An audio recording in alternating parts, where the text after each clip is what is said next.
네. 우리 한수원 정재원 사장님하고요. 그리고 발전 5사 사장님께 질의 드릴 건데요. 정재원 사장님께는 짧게 말씀드리고요. 제 질의 끝난 다음에 답변 주시면 될 것 같습니다. 어떤 내용이냐면 어제 SBS 보도 내용 보셨을 건데요. 회사 내부 기술 정보를 한수원 중앙연구원 원장 승인 없이 임의로 개인 학위 논문에 유용한 내용입니다.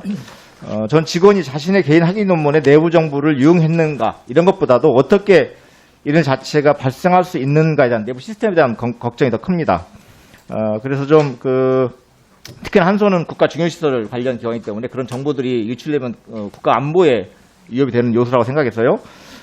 언제든지 이런 상황을 보면서 언제든지 직원이 맘만 먹으면 중요 정보를 들고 나갈 수 있었다는 건데요. 이번 SS 보도권을 계기로 해서 어떻게 직원들 내부 관리감도 강할 것인지 시스템 개선 방안에 대해서 제 질의 끝난 다음에 사장님께 말씀해 주시면 감사하겠습니다. 네. 바로 이어서 우리 발전 5사 사장님들한테 질의 드리겠습니다. LNG 터미널 관련 사업 진출 관련해서 질의 드릴 건데요. 중발전 사장님, LNG 터미널 사업 추진하고 계시죠? 예, 그렇습니다. 기재부 에타 중이신 거죠, 지금 현재? 예. 그리고요, 남부발전 사장님 에타 신청하셨죠? 예, 했습니다. 네, 동서발전 사장님도 하고 있죠, 동발전도. 네, 검토하고 있습니다. 내부 검토 중인 건가요? 네, 그렇습니다. 네. 서울발전 어떻습니까? 저희는 좀 보류했습니다. 네. 내부 검토했으나 국내 가스 시장 불확실성 때문에 보류한 걸로 보고받았는데 어떻습니까? 네, 보류했습니다. 맞죠? 네. 남동발전 사장님, 네, 진행사항 있습니까, 앞으로?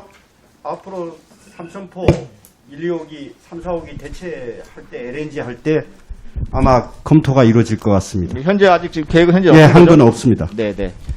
자, 현재 지난 4월에요.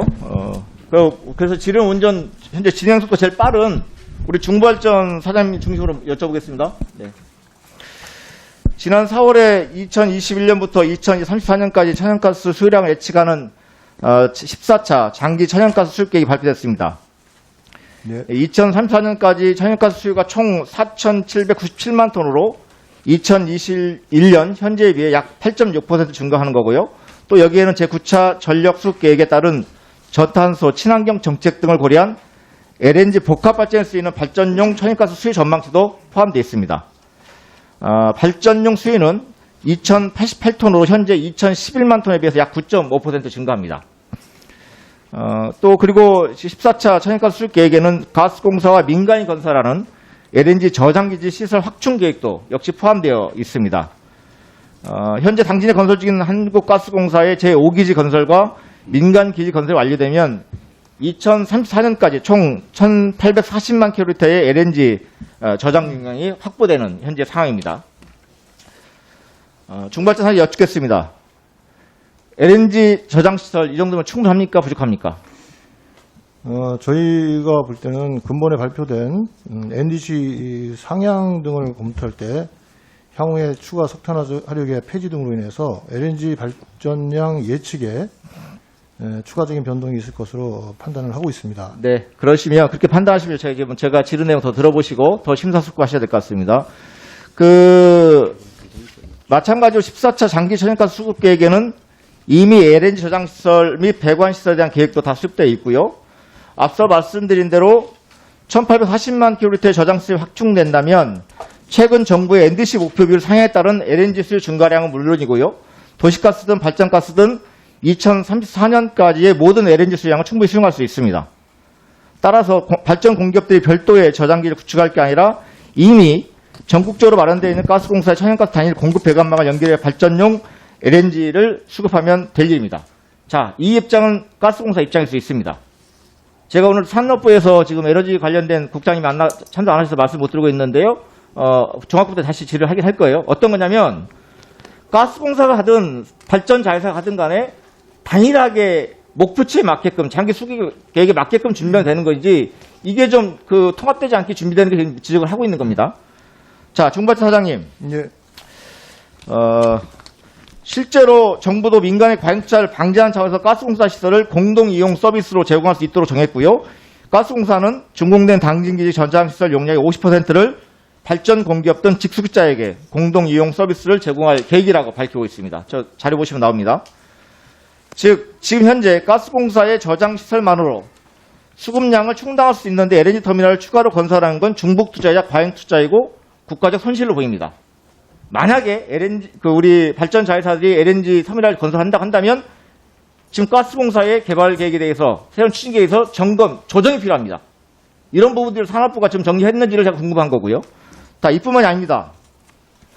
현재 이대로 가게 되면 우리가 당연히 발전 자회사들이 더 이상 가스공사를 시설 이용할 필요가 없어지는 거고요. 그렇게 됐을 때 결국은 가스공사의 시설 이용료가 빠지면서 소비자가 가스 요금에 대한 올릴 수밖에 없게 되는 거고 결국은 국민 부담이 가중 절차가 없다 이렇게 판단합니다. 지금 중부발전 추진하는 보령 터미널에 얼마 들어갑니까 예산이? 계획이 얼마입니까? 저희도 한 예, 6,629억 원으로 제가 듣고 있고요. 아마 이것뿐만 아니라 추가 시설 확보를 할지 시설 운영비에도 더 큰 돈이 들어갈 거라 생각합니다. 그런데 또 이 문제만 있는 게 아니라요. 국제에너지기구 보고서, IEA 보고서에 의하면 선진국의 경우에 LNG용 발전용 수위는 2020년대 중반 이후로 대폭 줄어들고 2040년이 되면 재생에너지를 통한 발전에 대폭 늘어날 것이라고 전망하고 있습니다. 결국은 이런 보고서를 보면 LNG 활용은 2040년이 되면 정점을 찍고 내릴 것이다. 이런 분석이 있는 것입니다. 서발전 사장님. 네. 서발전 이런 이유로 작년에 사업 검토하다 보류한 걸로 알고 있는데 맞습니까? 네, 그렇습니다. 네. 자, 현재 발전사들이 추진하고 있는 LNG 터미널 건립 사업은요. 기재부 에타 조사를 거쳐 빨라도 2028년 이후에나 준공이 완료됩니다. 남부발전, 동서발전 경우는 2032년이 되어야 됩니다. 결국은 IEA 전망 보고서에 의하면 결국은 10년, 20년 정도밖에 사용하지 못하는 시설일 테고요. 결국은 나중에 국가적 낭비 결과로 나올 수 있습니다. 중발전 사장님, 남발 사장님, 네. 예. 에타 통과 불가되면 어떻게 하겠습니까? 저희들은 여러 가지 가스공사와 협의 중에 있고요. 또 민간 터미널사와도 협의하고 있습니다. 그렇게 해서 최적의 방안을 검토할 예정이고요. 의원님이 지적하신 여러 사항을 충분히 고려해서 판단하도록 하겠습니다. 네, 그리고 LNG 터미널 건립되면 고용은 몇 명이 만들어집니까? 저희들 제가 좀 파악을 해보겠습니다. 저희가 추진하는 이유는 저희 회사 보령 터미널에 보령 본부에 유휴 석탄 부두가 있습니다. 그 부두를 활용하는 그런 측면이 있기 때문에 저희는 좀 특수성이 좀 있다라고 생각하고 있습니다. 이제 제가 질의를 핵심 내용은 뭐냐면요.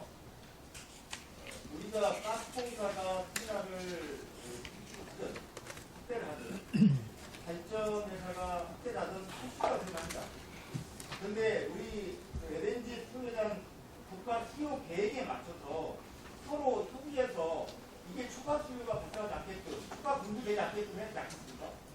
이런 부분들을 우리 산업당국가 잘 조율해서 했어야 되는데 이게 안 되고 발전 자회사 독자적으로 추진하면서 결국은 왠지 상대 추가 수요가 있다 이런 지적을 드리는 겁니다. 그리고 또 이런 부분을 추진하면서 고용 얘기를 많이 하시더라고요. 석탄 발전소 나중에 결국 해결되고 나면 집에 또 고용을 어떻게 준비할 것인가라는 문제가 있어서 그런 말씀하시는데 사실 LNG 터미널을 건립한다고 해서 고용이 크게 이루어지는 않아요.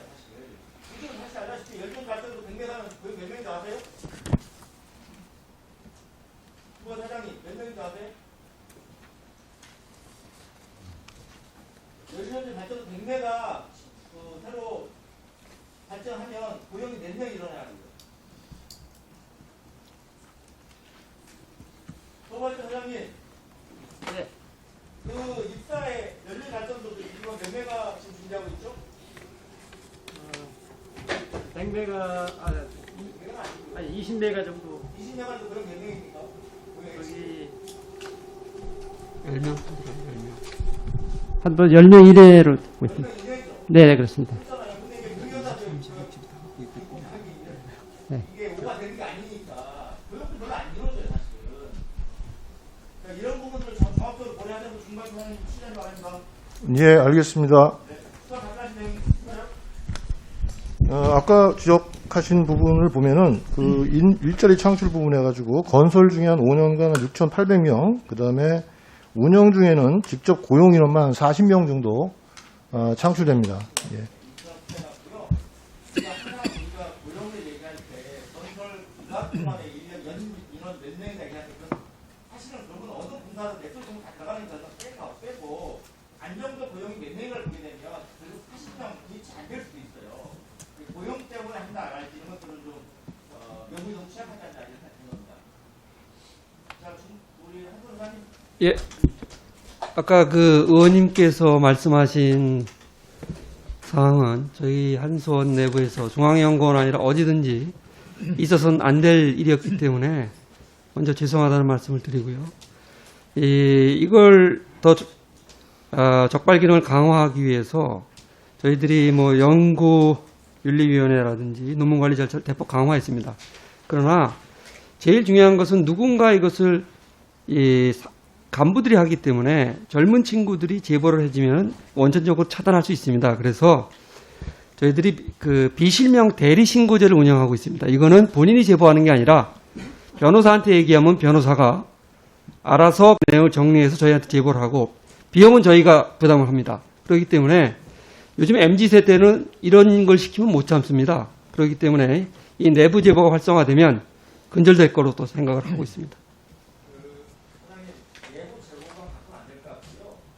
실제 예를 들면 이게 단지 논문뿐만 아니라 언제든가 이 정보가 예. 다른 사업적 목적이라든지 또는 국가 안보적 안보 해가 되는 목적으로 사용될 수가 있기 때문에 시스템 단지 내부 제보로만 중재하는 것은 한계가 있을 것 같습니다. 예. 좀 내부 전문가 그렇게 의견 받아봤고요. 시스템 다시 정리하고 작업할 필요가 있을 것 같습니다. 예, 저희가 이런 연구와 관련된 거 말고 종합적으로 기술정보 유출과 관련해서 대책을 만든 게 있으니까 별도로 보고 올리겠습니다.